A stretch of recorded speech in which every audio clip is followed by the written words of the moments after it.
En el libro cuarto, Aristóteles comienza haciendo una caracterización del objeto de la ciencia política, a la cual nosotros, estudiantes de la carrera de ciencia política, deberíamos volver una y otra vez, puesto que Aristóteles va a desplegar el objeto de la ciencia política hasta abarcar aspectos que tanto República de Platón como la ciencia política moderna dejan de lado. Veamos. Él dice, en todas las artes y en todas las ciencias, incluida la ciencia política, estas no deben limitarse a una parte, sino que deben abarcar por completo su objeto o un género determinado de objetos. Él va a poner el ejemplo de el profesor de gimnasia. El preparador físico no solo debe conocer cuál es el mejor entrenamiento, o sea, pongamos por caso, cuál sería el entrenamiento necesario para un atleta de competición, o sea, para alguien dotado para el ejercicio. Bueno, el preparador físico no solo debe conocer cuál es el entrenamiento que necesita Messi, por ejemplo, sino que debe saber qué ejercicio le conviene a cada cuerpo y también qué tipo de ejercicio es apto para que lo realice la mayoría de las personas, incluso aquellos que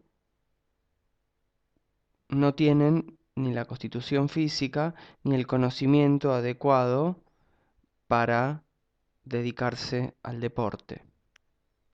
Lo mismo va a ocurrir con la ciencia política.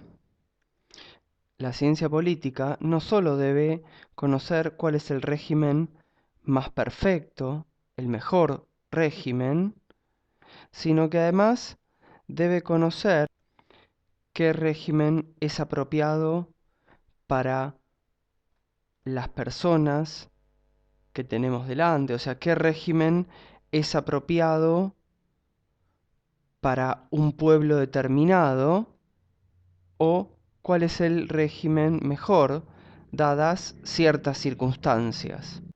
Del mismo modo, la ciencia política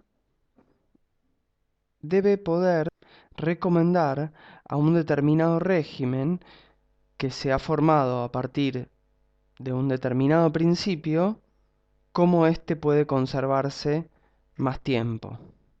Finalmente, en cuarto lugar, la ciencia política no solo debe conocer todo eso, sino que además debe conocer cuál es el régimen que se adapta de la mejor manera a la mayor cantidad de ciudades.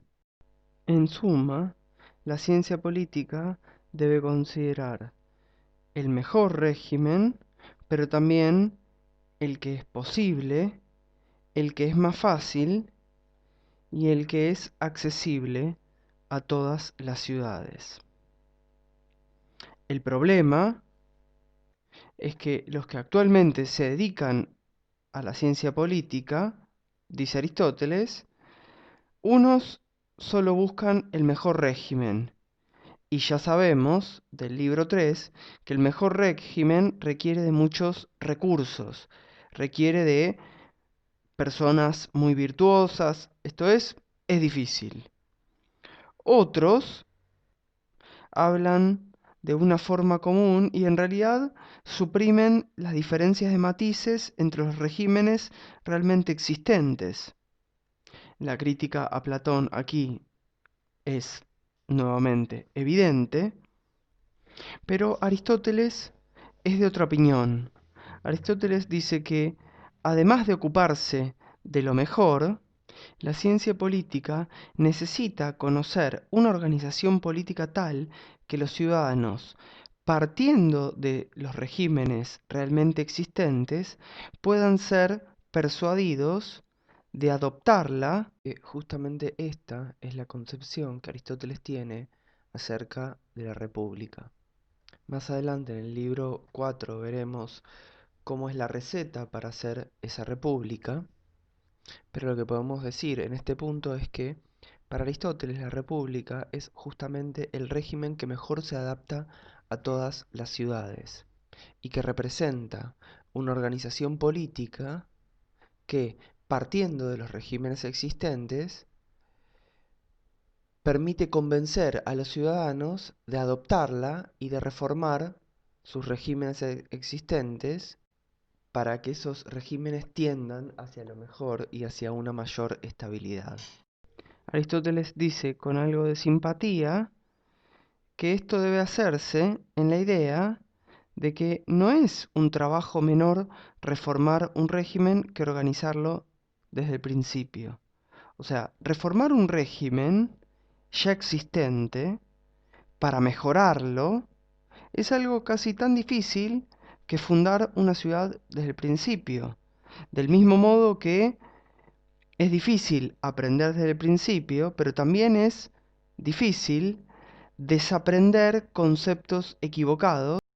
Con esto Aristóteles sugiere lo que ya sabíamos de los últimos capítulos del libro 3, que no es lo mismo el mejor régimen que el régimen que se puede dar de acuerdo a las circunstancias, ya que el mejor régimen, lo dijimos en esa oportunidad, requiere de muchos recursos, esto es de un individuo que supere a todos los demás en virtud, y que por tanto ese régimen no será apropiado ni conveniente para un pueblo, un lugar, una ciudad en donde no haya hombres de esa clase de virtud.